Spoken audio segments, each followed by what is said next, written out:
Hey friends, how you doing? So this gentleman online, Bob Wells, asked for help showing examples on affordable builds for vans and cargo trailers. Well, interestingly enough, I just posted that I had a surprise.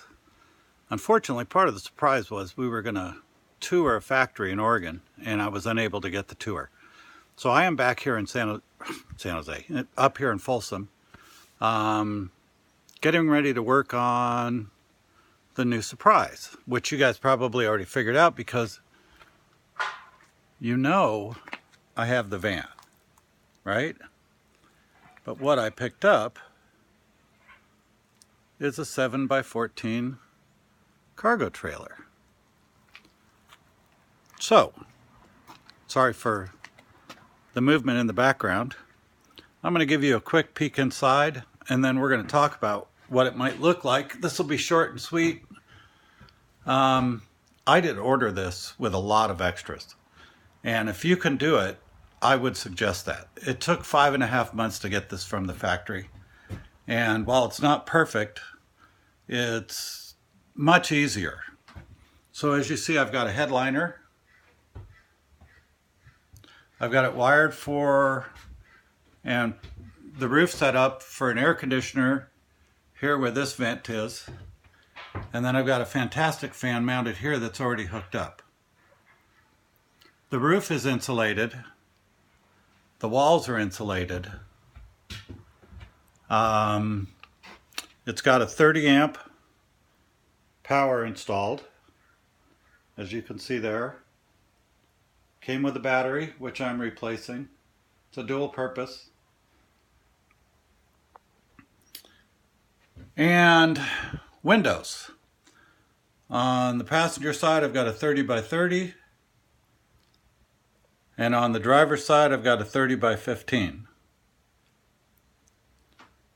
And I've got LED lights inside, 2 lights, pre-wired, 2 switches by the door.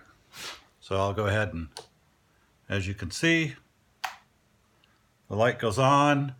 Outside, there's a LED porch light, which is fairly bright. It seems to work well. I did a couple things that I liked for looks. I got it instead of white. I got it in what they call pewter. It's a little more tan than most pewter. So, it comes close to matching the color of the pewter on my van. This is going to be a really affordable build, a really easy build. Now, it's a couple of things, like I bought some industrial plastic cabinets. And I bought those out of personal taste and the strength of the shelves and the units themselves, and I'm in a position to do it right now, so why not do it now?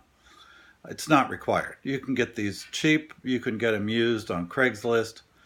The other thing I did is I went to Habitat for Humanity's Restore. Went and bought a sink, bought a faucet, spent $45 yesterday. You'll see those coming up. I'm going to mount propane. I'm going to try and build this so that nothing is doubled. So as you can see from the early part of the video or previous video, I've got a van. And in the van I've got a Mr. Buddy heater. I've got a dual butane propane stove. And I'm going to stick with those for now. I may build a stovetop in later, but I really am going to try and stay away from that. I don't want to double up any items. I have solar. I bought panels to put on this. I have 200 amp hours of batteries for this unit, and I've got 200 amp hours of batteries in the van.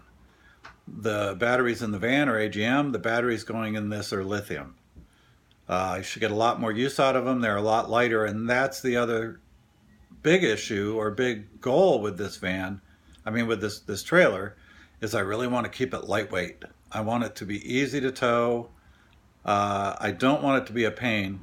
I did go a little bigger, as you can tell by my YouTube name. tall living small. I'm 6'4".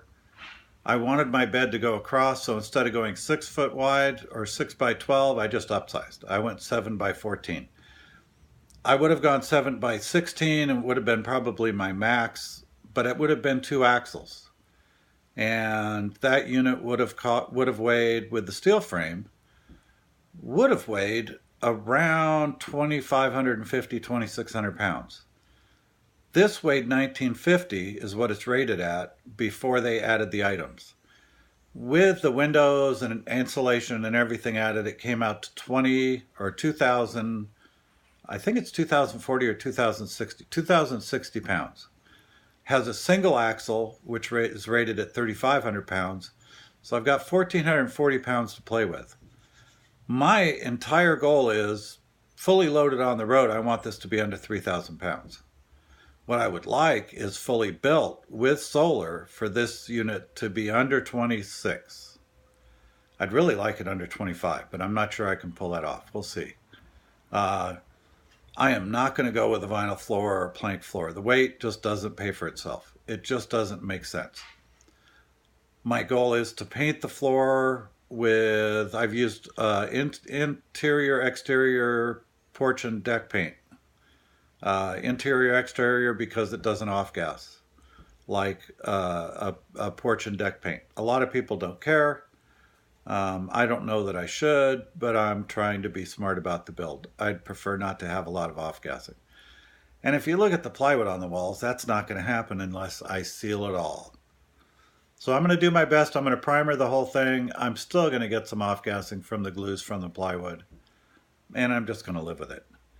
It's got 3/8 inch plywood on the walls and 3/4 inch on the floor. Now I do have 3 outlets inside. If you look up in this upper rear corner, I've thought about putting a 5,000 BTU wall air conditioner built inside, vented to the outside. I'm not sure I'm going to need it, but I had it wired for it in case I do it. That's not going to be in the initial part of my build, and you really don't need to do it if you're going to be moving around. I've been camping in a van for years. Started in the 70s. Had this Chevy van I have for a couple years, and before that I had a Dodge Grand Caravan. First van was a 1963 Ford Econoline with a straight six. It was an awesome van. I'm telling you right now, if I could get another one of those right now, that's what I'd be driving. Simple to work on. It would be easy to rebuild. I'm pretty sure it would tow this. Replace the 3 on the tree with a different transmission and you'd be cruising. I have, back to the electrical, I have 3 outlets inside, the one up top, and I have 2 up on the front wall. On the right hand side towards the center, and they're separated, so one will go under a counter and one will be on top of the counter. I was going to put my kitchen up front. I've changed my design. I'm really trying to utilize space. I'd like to have this 14-foot trailer be livable like a much larger space. So I've watched a ton of videos of what other people are doing, and everything I'm going to do I borrowed. There's not really much that's unique. But what I will be doing is building light and in a way that can be cheap. And it's what I did with my van. I actually built some things in with wood. I built my bed in and a couple shelves, put a couple cabinets in that I got at a used furniture store. And it was heavy. And I've been trying to stay away from heavy. I've watched some videos and I've seen people build these beautiful trailers and vans. And their videos 2 years later, the biggest regret is they built it too heavy. So my suggestion is stay really light. So you stay mobile, so you feel like, if you feel like moving, you're not thinking, oh, but it's a pain. You're thinking, oh, let's hook this up and just go. And that's really what I want. I don't want anything inhibiting my desire to go and just play. I want to explore. I'm getting up there. You can see the gray hair. So I want to explore while I'm still healthy enough to do it. Anyway, that's probably close to it for today.